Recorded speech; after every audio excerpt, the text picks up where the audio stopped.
what do you think Blake's legacy is going to be at Michigan when he's done? He's one of the best backs of all time. He's got the leading touchdown record. And then I just think in big games, the way he plays, the way he just takes over the game, and the kind of person he is. I mean, off the field, on the field, the type of leader he is. I mean, he's one of the best to ever do it, and he'll always be in that conversation. Trevor Keegan said that he could see it in Blake's eyes during overtime. I guess what did you see from him leading up to that overtime, and obviously the big run? Yeah, I think the big thing is he wanted the ball, and he wanted that game bad, and he wanted the ball to be in his hands because he knew he'd do something to make a play. And he did it. I mean, it was a heck of a run. And like 2 runs in overtime that were just awesome. And the O-line did a great job. Everybody did a great job, but he's just special. You coached with a lot of these guys in Indiana. You put Michael Penix as well. Yeah. What was that experience like in Indiana 2019-20, those 2 years? Yeah, I think we had a really, really good staff, and they're all really, really good friends of mine. From obviously Kalen DeBoer, who's the head coach. I mean, his kitchen table's in my house, Yeah, my wife bought it from him when they were moving out to Fresno. So, but just a great man, great family man, great leader. Then you go to Nick Sheridan. Nick Sheridan is one of my best friends. I mean, we obviously coached together for a while. We played together here. And he's just a phenomenal human being as well. I mean, they're just good people. Ryan Grubb, really, really good person. William Inge on defense, a linebacker coach. It's a great human. So it doesn't surprise me that they're having the success they have because of the type of people they are and the way they care about their players, having worked with most of them. When you think about where Blake Corum was a year from now, or a year late, where it was last year to this point, what has his journey been like in the eyes of you? Yeah, I mean, I think last year he wasn't playing at this time. He got hurt against Illinois late in the season. Missed the Ohio State game, missed the Big Ten championship, missed the CFP. And I think at this point last year, the question was he going to come back or not for another year? And he made that decision to come back, and it paid off for him. Just really, really happy for the success he's been able to have coming back from that injury and just leading his team the way he does. I asked him, I thought he was crazy. I said, "You're coming back again?" He said, "Yeah." He said he wanted to. So I think that he really cares about Michigan. He loved this team. He wanted to come back and win the national championship. And he's got one more to go. You were mentioning Kalen and Nick, but you also knew Michael Penix before the rest of the country did. What stood out about him as an underclassman, and what do you think made him the player he is now? I mean, obviously, I love Mikey, man. Same thing with him, 2 ACLs. I see him go through a lot of injuries, but you always knew how talented he was, We had him, we had Tuttle, we had AJ. I mean, there's a lot of people on these 2 teams that know each other and have coached together. And I mean, but he's got a cannon for an arm, man. And you see it, you watch it. Doesn't surprise me that he was runner-up for the Heisman. Just really, really, again, just happy for him to be able to come back from those injuries. I mean, he's from Florida, go all the way to the West Coast, and have the success he had. I think him and Blake are almost a little bit similar when he decided to come back again too, when he could have left. And just good people, great leader. How you doing? How are you? Good. I want to ask you a question about the future of the program. I asked Jim about his NFL interest, win or lose this game. And when he reflected, as he was expecting to, what are you telling parents about as you go on the recruiting trail, about possible NCAA stations, whether or not he coaches in the NFL, getting those questions? Yeah, you get the questions, and I mean, you answer them away. I mean, I don't know where anybody's going to be next year, right? I don't know where anybody's going to be tomorrow.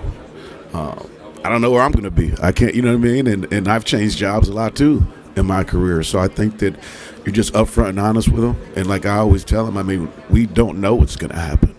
There's a lot of stuff out there. There's a lot of rumors. There's some stuff's true, some stuff's false. I mean, I just go day by day and we'll figure it out. And the one thing about the kids that we recruit is they're coming to Michigan for Michigan, right?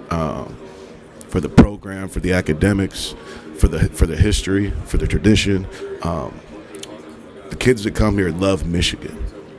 And we always said as I was here, Michigan's never been ran by one man, not one coach, not one player. Michigan always finds a way to have success, so I think that no matter what happens, no matter what the future holds, we'll be just fine.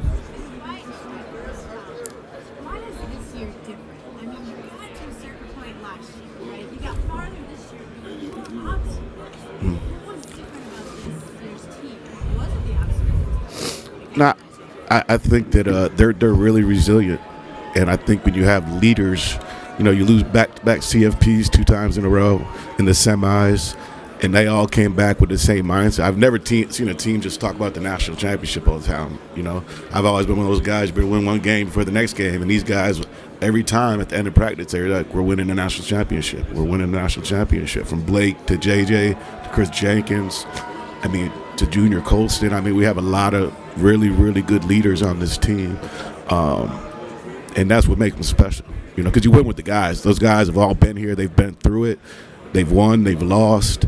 But they're really, really resilient group, and it just starts with the leadership. I wanted to go back to that 2020 Indiana season together. Yep, we beat Michigan that year. Yes, we did. Those 6-2, you don't get into the Big Ten championship. Yeah. You change the rule to let Ohio State. What do you remember about that feeling at that point? Yeah, obviously you were highly, highly upset. I think it's funny because Jack Tuttle was just talking about it because he was on that team as well. And the rules are the rules. You can't win everything. You can't change everything. But we had a special team that year, and you never just forget the success that we had, and the players on that team were just awesome human beings as well. So obviously we thought that we got screwed a little bit, but it doesn't matter now. I always tell people we should have beat Ohio State that year if we wanted to go. So 14 playoff, 12 team next year. Do you ever think back to your playing career and saying, man, in 2006 we had a 14 playoff, I might have another ring on my finger? No, that's a long year. I didn't think about those things back then, to be honest. Now, don't really. I've really never thought about that before.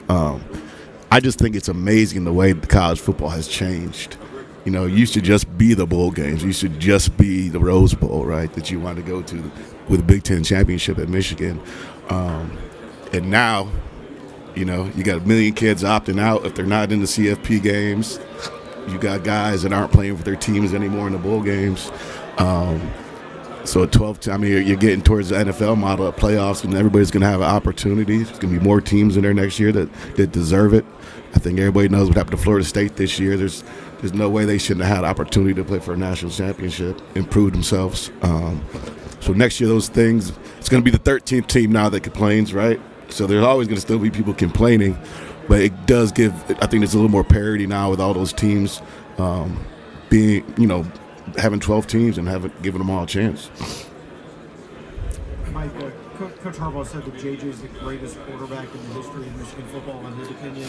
I'm just curious, from your standpoint, what are the dynamics that allow Coach Harbaugh to say something like that about a guy who's still playing, and also for him to take it the right way? And that's not something you can tell every player, and while they're still in the middle of their careers.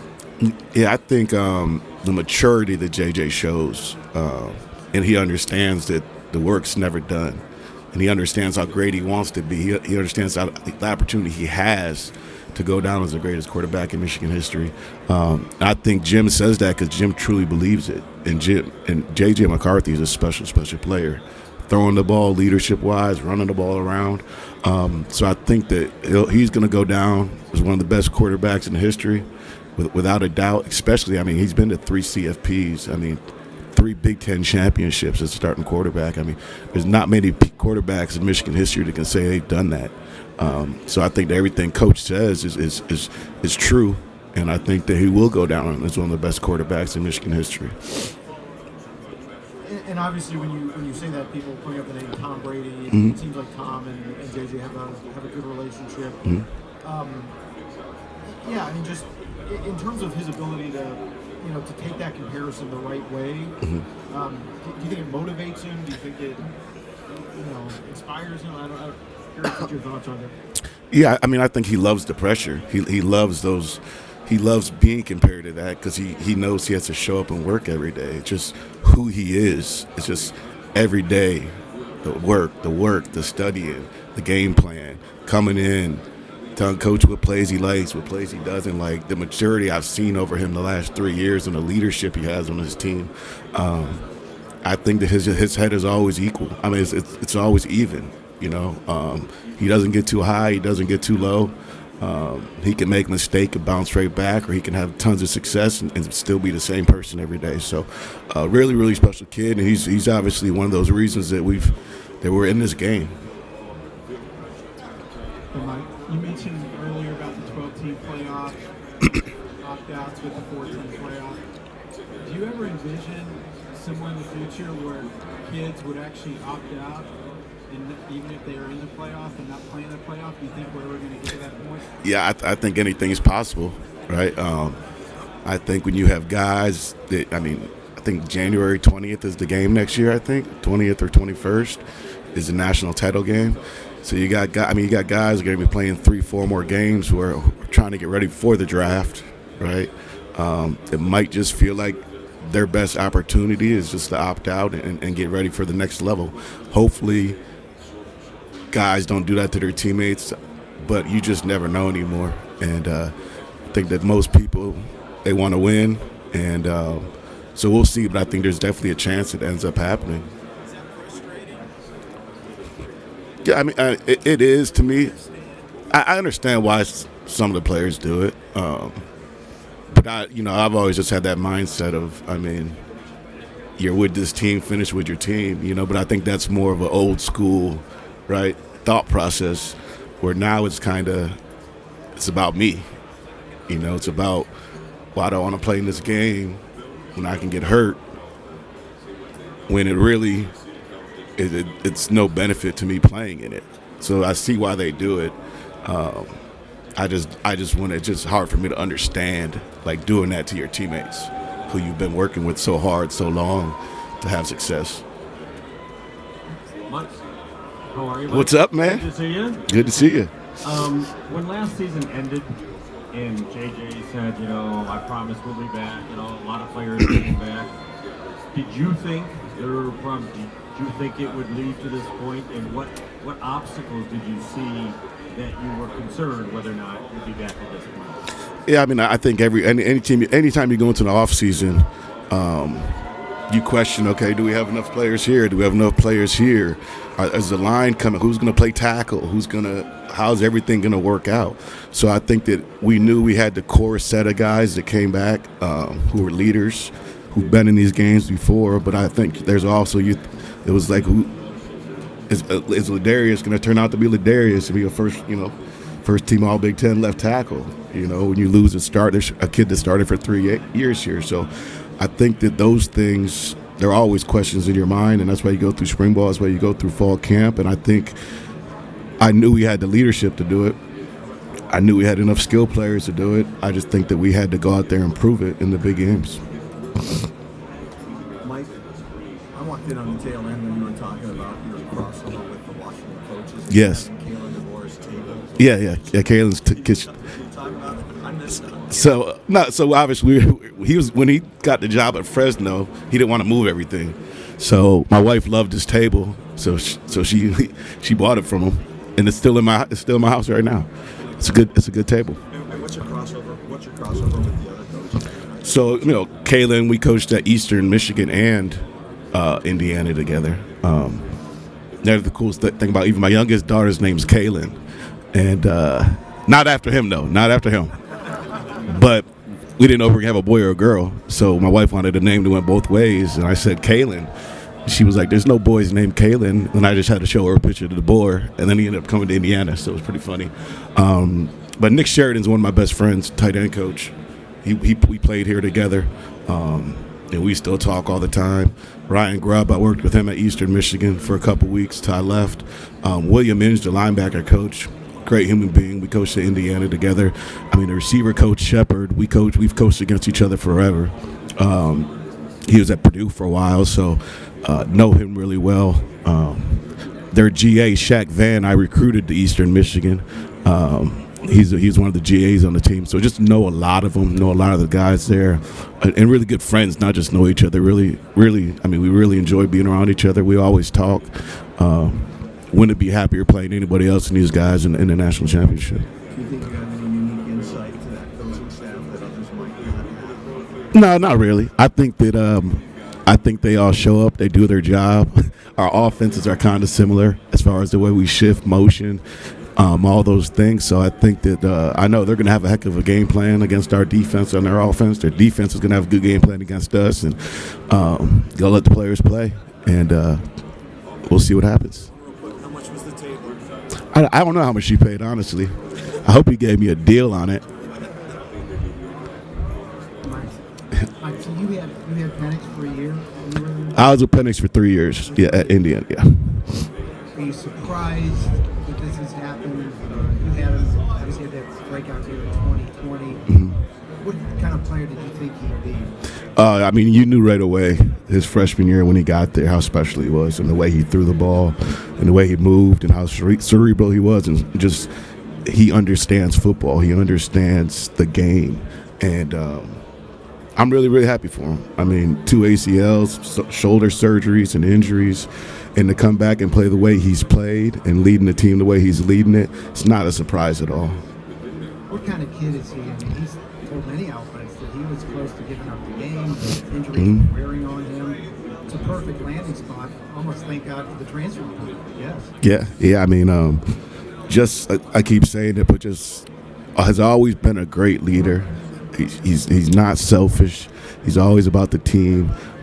He works his tail off, and so I think that sometimes when you have a lot of success and all of a sudden you got back-to-back ACLs, I think that you just start questioning, is it worth it?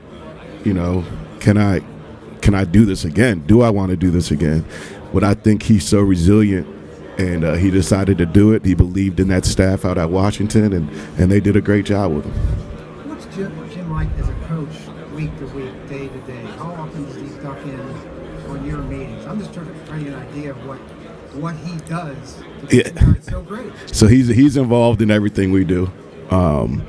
He pops in, tells us when we do things wrong, tells us when we do things right, and he's the same every day. He's going to be first one in the office and the last one out, and we know how hard he works, and so we really just don't want to let him down, and we try to bring that same energy, that same effort every single day. And one more question. You're the ultimate Michigan man among others. Describe the longing Michigan has to get to this spot and to win the national championship. You've been right in the trenches. Yeah, I think that we've been close. We've had good teams. Just haven't put it all together since '97. And I think that anytime you've had that long of a drought, it's such a great tradition of a football program. We need it. We want it. We're going to go get it.